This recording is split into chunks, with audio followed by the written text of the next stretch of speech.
जितनी स्विट्जरलैंड की total population है उससे ज्यादा इंडिया इंजीनियर्स प्रोड्यूस कर देता है। उसके बाद भी रिसर्च एंड इनोवेशन में स्विट्जरलैंड नंबर 1 पे है। इंडिपेंडेंस के बाद से रिपब्लिक ऑफ इंडिया ने 0 नोबेल लॉरियट्स प्रोड्यूस किए इन साइंस। यूएसए ने 100+ कर दिए। ASER की रिपोर्ट के हिसाब से 83% एजुकेटेड इंडियंस एम्प्लॉयबल ही नहीं है।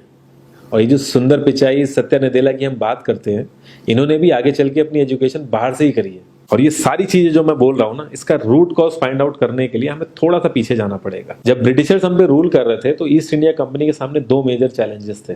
एक कम्युनिकेशन विद इंडियन, दूसरा वर्कर्स और क्लर्क्स की बहुत जरूरत थी उन्हें।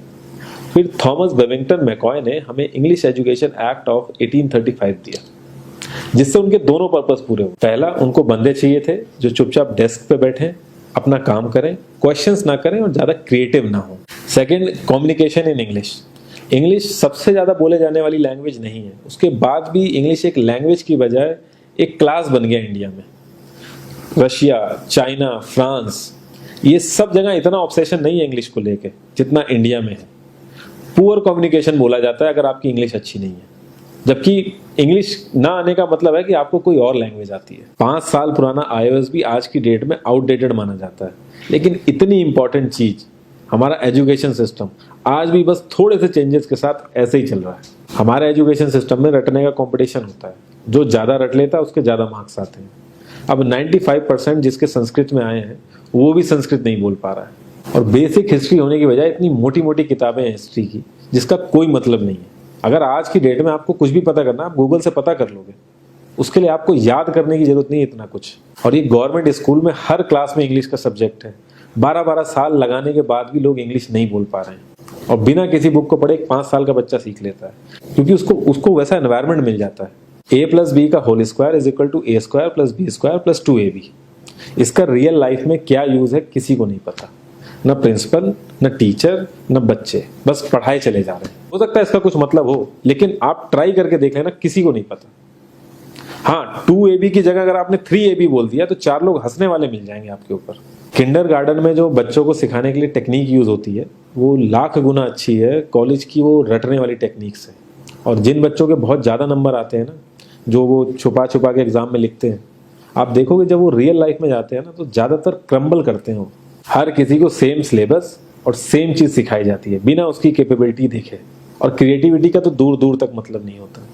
अब एक लाइन से आप शेर, मछली, सांप, हाथी सबको लाइन से खड़ा कर दो और उनसे कहो पेड़ पे चढ़ो, उनको तो जिंदगी भर यही लगेगा ना कि वो तो किसी काबिल ही नहीं है। और द्रोणाचार्य ने भी पांडवों को उनकी स्किल सेट के हिसाब से उनको चीजें सिखाई, सबको एक ही चीज नहीं सिखा दी। और हमारे एजुकेशन सिस्टम में ज्यादा ऑप्शंस भी नहीं है। सबसे ऊपर साइंस, फिर कॉमर्स, और सबसे नीचे जाके कहीं नंबर आता है आर्ट्स का। आर्ट्स लेने वाले को तो लोग इतना हल्के में लेते हैं जैसे वो किसी काम का ही नहीं है। हर माँ बाप को तो इंजीनियर या डॉक्टर ही बनाना है।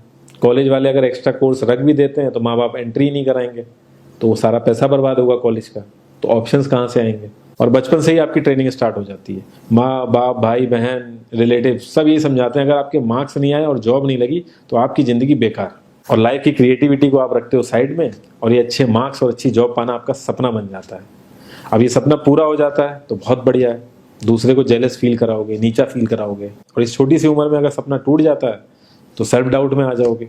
इतना बाहर वाले आपको नीचा नहीं समझेंगे जितना आप खुद की नजरों में गिर जाओगे। आप किसी भी 4-5 सक्सेसफुल आदमियों के बारे में सोच के देखिए जिन्हें आप बहुत सक्सेसफुल मानते हो या जिनकी तरह लाइफ आप जीना चाहते हो।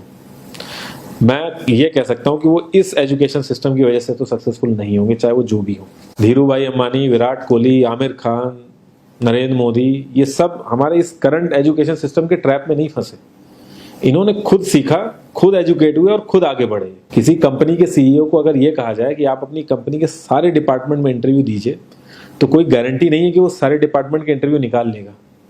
और ये भी हो सकता है कि वो आधे से ज्यादा डिपार्टमेंट के लिए क्वालिफाई ना करे एजुकेशन वाइज, लेकिन वो पूरी कंपनी चला सकता है। तो ये जो एक स्किल है, इसके बारे में बात क्यों नहीं होती? लोग अपनी 25% से ज्यादा जिंदगी इस करंट एजुकेशन सिस्टम में लगा देते हैं ताकि अपने से कम पढ़े लिखे आदमी की कंपनी में जाके उसके सपने पूरे कर सकें। इंडिया का जो करंट एजुकेशन सिस्टम है, अगर वो इतना ही अच्छा है तो जो भी सेलिब्रिटीज हैं, पॉलिटिशियंस हैं, वो अपने बच्चों को बाहर क्यों भेज रहे हैं पढ़ने के लिए? इनफैक्ट पॉलिटिशियंस के साथ तो ऐसा करना चाहिए, जिस एरिया से वो जीते हो उसी एरिया के गवर्नमेंट कॉलेज में उनके बच्चे को पढ़ना कंपलसरी हो जाए, तभी वहां के गवर्नमेंट कॉलेज सुधर सकते हैं। 368 प्यून की जॉब के लिए 1.5 लाख ग्रेजुएट और 24,968 पोस्ट ग्रेजुएट ने अप्लाई किया।